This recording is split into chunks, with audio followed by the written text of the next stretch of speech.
আলহামদুলিল্লাহ আলহামদুলিল্লাহি রাব্বিল আলামিন ওয়াল আকিবাতু লিল মুত্তাকিন ওয়াসসালাতু ওয়াসসালামু আলা রাসূলিহিল কারীম আম্মা বাদ আউযু বিল্লাহি মিনাশ শাইতানির রাজীম বিসমিল্লাহির রহমানির রহিম ইযা জাআ নাসরুল্লাহি ওয়াল ফাতহু ওয়া রাআইতান নাসা ইয়াদখুলুনা ফি দীনিল্লাহি আফওয়াজা ওয়া ক্বালা আল্লাহু তাআলা ওয়া কুল জাআল হাক্কু ওয়া যাহাকাল বাতিল ইন্নাল বাতিলা কানা যাহুকা সাদাকাল্লাহুল আযীম। মহান স্রষ্টা আল্লাহ কুরআনুল কারীমে সূরা নসর নাজিল করলেন, তাতে প্রমাণ করে দিলেন যে সত্যের জয় হবেই, আর সেদিনে আমি আল্লাহর সাহায্য তোমাদের উপরে অবতীর্ণ হবে। আল্লাহ কুরআন কারীমে বলেছেন অকুল জাল হাক্কু ওয়া যাহাকাল বাতিল, হক প্রকাশ পেলেই বাতিল নিভে যাবে, আর বাতিল কোনো দিনেই মাথা উঁচু করে থাকে না। সেই জন্যে মহান আল্লাহ রাব্বুল আলামিনের হাবিব দুজাহান নবী মুহাম্মদ সাল্লাল্লাহু আলাইহি সাল্লাম যেদিনে কাবা শরীফে আসলেন মদিনা শরীফ থেকে তার সাহাবায়ে কেরামগণের সঙ্গে নিয়ে, অনেক লম্বা এক ইতিহাস ফতেহে মক্কা, লম্বা সময়ের জর্জরিত অভিশপ্ত জুলুম আর অত্যাচারকে অবসান ঘটিয়ে মহান আল্লাহ বিশ্ব নবীকে জয়ী করাবেন। নুসরাতে ইলাহি, আল্লাহ সাহায্য নাজিল হলো। কি হয়েছিল সেদিনে? সংক্ষেপ কথাটা বলছি। ইজা জাআ নাসরুল্লাহি ওয়াল ফাতহু, আল্লাহর সাহায্য এসে যখন ফতহ হয়, জয়ী হলেন, রাআইতান নাস ইয়াদখুলুনা ফি দীনিল্লাহি আফওয়াজা, আর সেদিনে কাফের বেঈমান আবু সুফিয়ানের দলবলেরা দাঁড়িয়ে দাঁড়িয়ে দেখছে যে মানুষ দলে দলে ইসলামের মধ্যে চলে আসছে। ফাসাব্বিহ বিহামদি রাব্বিকা ওয়াস্তাগফির, আর সেদিনে আল্লাহ তাআলা বললেন যে তোমরা বেশি বেশি আল্লাহর তসবিহ পড়ো আর ইস্তিগফার পড়ো। আল্লাহ তাআলা তওবাকারীকে বড় ভালোবাসেন। একদিন দুদিন নয়, লম্বা সময় ধরে পবিত্র কাবা শরীফের চত্বরে বিশ্ব নবীকে প্রবেশ করতে দেওয়া হলো না। মদিনার পর সুলহ হুদাইবিয়ায় সেখান থেকে তাদেরকে আবার ফিরিয়ে দেওয়া হলো। তাহলে রাসূলুল্লাহ সাল্লাল্লাহু আলাইহি সাল্লাম যখন হজ পাকে আসছেন, সুলহ হুদাইবিয়া করে সন্ধি করে সেখান থেকে বিদায় করে দেওয়া হলো, তার ভিটে, তার ঘরে, তার পবিত্র আল্লাহর ঘরে আসতে দেওয়া হলো না। বিশ্ব নবী সেটাও মেনে নিলেন, মেনে নিয়ে চলে গেলেন। সাহাবারা জিজ্ঞাসা, হুজুর কেন এই অন্যায় আবদারগুলো আপনি মানছেন কেন?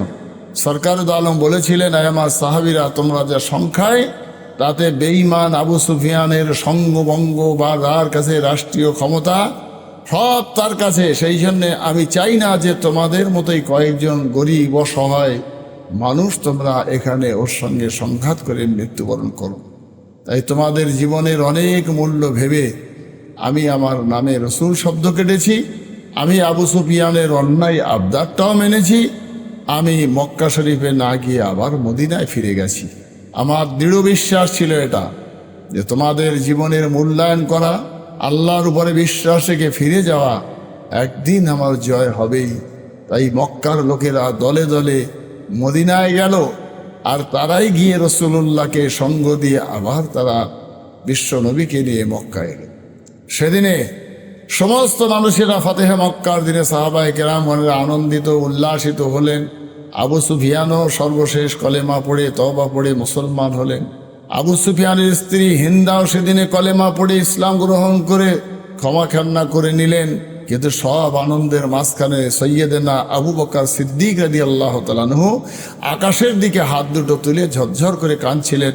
সাহাবায়ে কেরামগণেরা বললেন যে হযরত ভাই আবু বকর, আপনি এরকম করে কান্নাকাটি করছেন, এরকম আনন্দের দিন আপনি হতাশ হয়ে দাঁড়িয়ে আছেন, হাতিমে হেলান দিয়ে, কারণটা কি? হযরত আবু বকর সিদ্দিক রাদিয়াল্লাহু তাআলা বলছেন, ফাসাব্বিহ বিহামদি রাব্বিকা ওয়াস্তাগফিরহু। এই আয়াতের দ্বারায় আল্লাহ ইশারা করে দিলেন, আমার হাবিব, আমি আপনাকে যে জন্যে পাঠিয়েছিলাম সে কাজ আপনি সুসম্পূর্ণ করেছেন। আল ইয়াউমা আকমালতু লাকুম দীনাকুম ওয়া আতমামতু আলাইকুম নি'মাতি ওয়া রাদিতু লাকুমুল ইসলাম দীনা। হজ্জাতুল বিদায় এই আয়াতে কারিমা নাজিল করে যেমন বলেছিলেন, আর এদিনে মক্কা জয়ের পরে আল্লাহ সূরা নসরে বললেন, ফাসাব্বিহ বিহামদি রাব্বিকা ওয়াস্তাগফিরু। আমার হাবিব, আপনি বেশি বেশি তসবিহ পড়ুন আর ইস্তিগফার পড়ুন, হযরত আবু বকর সিদ্দিক বলছেন, ফাতেহে মক্কা হলো বটে, আনন্দের দিন বটে, কিন্তু আমি আজকে বুঝতে পারছি আমার রসুলকে যে জন্য আল্লাহ পাঠিয়েছিলেন সে কাজ যখন সুসম্পন্ন হয়ে গেছে, তাই বিশ্ব নবী আমাদের থেকে বিদায় নেবেন, সেখানে ইঙ্গিত দেওয়া হলো। তাই মহতারাম, একদিন দুদিন নয়, 10টা বছর হজরত রসুল পাক সাল্লাল্লাহু আলাইহি ওয়াসাল্লাম মদিনায় জীবনযাপন করলেন, তার মধ্যে মক্কায় আসবেন, ঢুকতে দেওয়া হয়নি। তাহলে বুঝতেই হবে এটা যে হক প্রকাশ পাবে, ধৈর্য ধারণ করা, বাতিল লুপ্ত হবে, ধৈর্য ধারণ করে দেখা। পৃথিবীর জমিনে যত মানুষ অন্যায়ভাবে মানুষের উপরে জুলুম করেছে তারা সব ক্ষতিগ্রস্তই হয়েছে, কিন্তু যার উপরে জুলুম করেছে সে হয়তো সাময়িকভাবে একটু কষ্ট পেয়েছে। বহু মস্তান, বহু গুন্ডা, তারা তাদের নিজেদের মধ্যেই দ্বন্দ্ব বাঁধিয়ে নিজেরাই গুলি খাওয়াখাওয়ি করে দুনিয়া থেকে বিদায় নিয়েছেন। তাই জুলুম অত্যাচার পৃথিবীর জমিনে যারাই করেছে, যারা অসৎ ব্যবহার করেছে, অসৎ কর্মকাণ্ড করেছে, তাদের মানুষ অভিশাপ করে, তাদের জন্য বদদোয়া করে। আর ধর্মীয় জায়গায় ধর্মগুরুদের উপরে যারা আঘাত করে, মহান স্রষ্টা আল্লাহ তাদের উপরে গজব পড়ে। তাই এসব থেকে আল্লাহ যেন আমাদের সবাইকে, সর্বজাতির মানুষকে, কারোর ধর্মকে কেউ ছোট না ভাবা। লাকুম দীনুকুম ওয়ালিয়া দীন। যার ধর্ম তার জায়গায় নিঃসন্দেহে মর্যাদার সঙ্গে সে পালন করবে।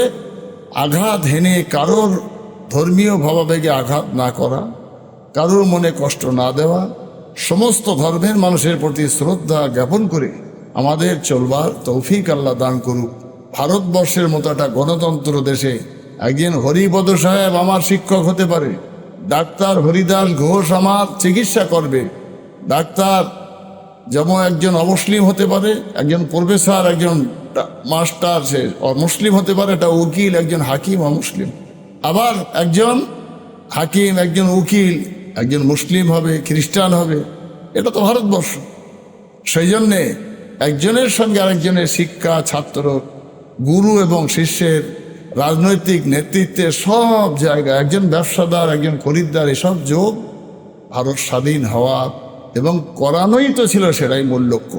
সেই গণতন্ত্র দেশে সামগ্রিকভাবে আমরা মহান আল্লাহ এবং রসুলের কথার মান্যতা দিয়ে সারা ভারতবর্ষের সর্বজাতির মানুষের শ্রদ্ধা, সম্মান, সর্বজাতির মানুষের ধর্মের প্রতি সম্মান রেখে মানুষের ভেতরে বিভেদ না করে একতাবদ্ধ হবার ভাবনা যদি আমরা ভাবি, মহান আল্লাহ নিঃসন্দেহে আমাদের উপরে তার রহমত বর্ষিত করে আমাদের উপরে আল্লাহ তার দয়া নাজিল করবেন। তাতে আমরা নিজেরাও দুনিয়ার জমিনে সুনাম সুখ্যাতির সঙ্গে মাথা উঁচু করে থাকতে পারব। আল্লাহ সেইভাবেই চলবার আমাদের সবাইকে তৌফিক দান করুক। ওমা তৌফিক ইল্লা বিল্লাহ। আসসালামু আলাইকুম রহমতুল্লাহ।